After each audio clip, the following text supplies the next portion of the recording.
The most recent Nintendo Direct was a big day for fans of Animal Crossing New Horizons, or at least it was a teaser for the actual big day. In case you missed it, the long anticipated and requested appearance of the Roost and Brewster were confirmed to be coming to the museum in November, in addition to a more detailed Animal Crossing Direct event planned for sometime in October. Since they're dedicating a whole event to this, a lot of us are thinking that this is probably, hopefully, also going to contain a lot of what their plan is for the future of New Horizons updates, at least for the next year. This line of communication is something fans have been looking for a while, especially with Nintendo's initial line being that they planned on keeping the game updated for at least 2 to 3 years past its release date. With Brewster basically being confirmed but not actually shown in-game, there are a few folks who've stepped away from the island life that are looking at this as a sign to maybe try and come back to playing New Horizons daily again. But the question is it?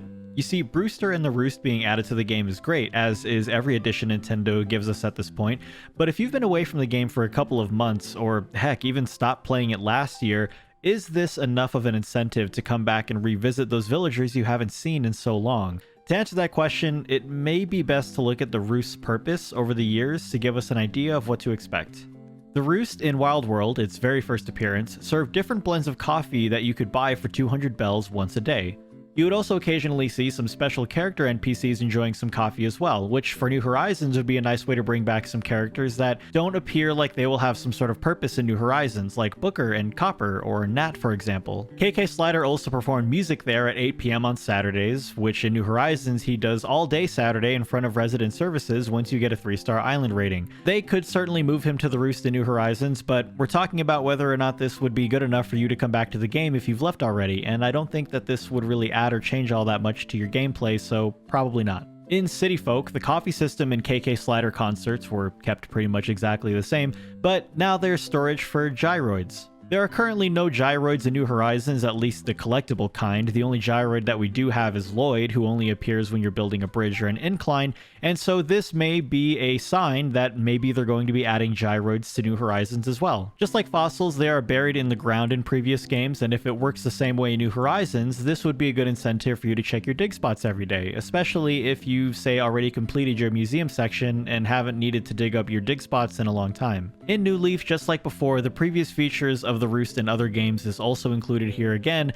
but there is now a new feature that after buying a certain amount of coffee, you could actually work at the Roost. Your job would involve serving different characters based on their preferences and getting paid at the end of your shift in the form of coffee beans or sometimes furniture from the Cafe series. And that's the Roost in a nutshell. Buying coffee, storing gyroids, KK Slider concerts, and serving coffee to the different characters of the Animal Crossing world. But we also can't say for sure that that's all that it's going to be. Maybe they'll be doing something different for New Horizons. Maybe this time around the Roost is run by someone else. Maybe someone related to Brewster, kind of like how Daisy May took over the turnip business from Joan. Maybe they'll add new features to the Roost that it's never had before. At this point we just don't know, but what I do know is that fans of the Animal Crossing series, just in general of course, are going to rejoice no matter which direction this goes. But what if New Horizons is your very first Animal Crossing game and you've been wondering who the heck Brewster is and why he appeared to be the only thing that anybody's talked about up until this point? And well, there you go. You've just been given all the information you need about Brewster and the Roost, so the question is, how do you feel about it? Are you someone who's really excited about what the Roost could potentially do for your playthrough and you might go in every single day to make coffee for not only your villagers but maybe even some cool NPCs that stop in? Or are you still just as confused as you were 4 minutes ago before you found all this stuff out and you are even now wondering even more why this is so exciting for folks? It also might be a good idea to maybe even look at the Roost beyond what it offers on the surface level of just like coffee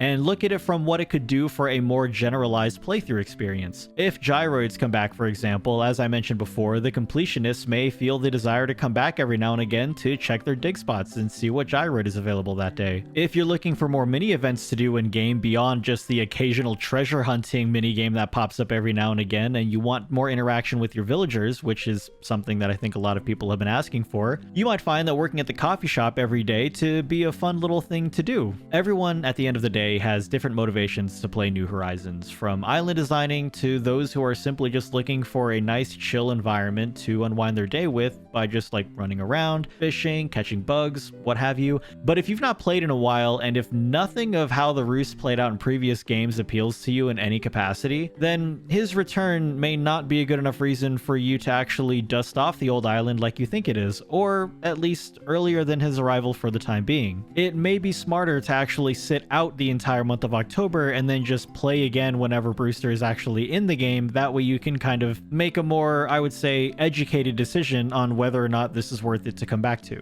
But the New Horizons Direct is coming in October, and there might be something in there for you that may entice you to return beyond the addition of the Roost. Now, I personally don't like speculating for this game. I think that a lot of the speculation that has happened with this game has turned into a lot of short-term hope, which then of course results in a long-term resentment for not only the game, but for Nintendo. But I cannot imagine them scheduling an entire Nintendo Direct based around this one game unless they had some major plans for what they wanted to do for it in the future. So I'm not saying that this is going to be the thing that brings you back, but it might be important to keep an eye on the Direct just in case there's something in there that kind of, like I said, entices you to come back, even if it means coming back next year. As for me, I currently fall in the group of those who are just fans of the Animal Crossing series in general, and if you've been following my channel for a while, you've probably seen and noticed that I've kind of been burnt out on Animal Crossing New Horizons after really not having much updates and things to do this year. And I did say in a previous video that I don't think Brewster is going to be a groundbreaking thing to be added to the game, but every addition always helps, and if it's something that involves actually having some sort of interaction with different characters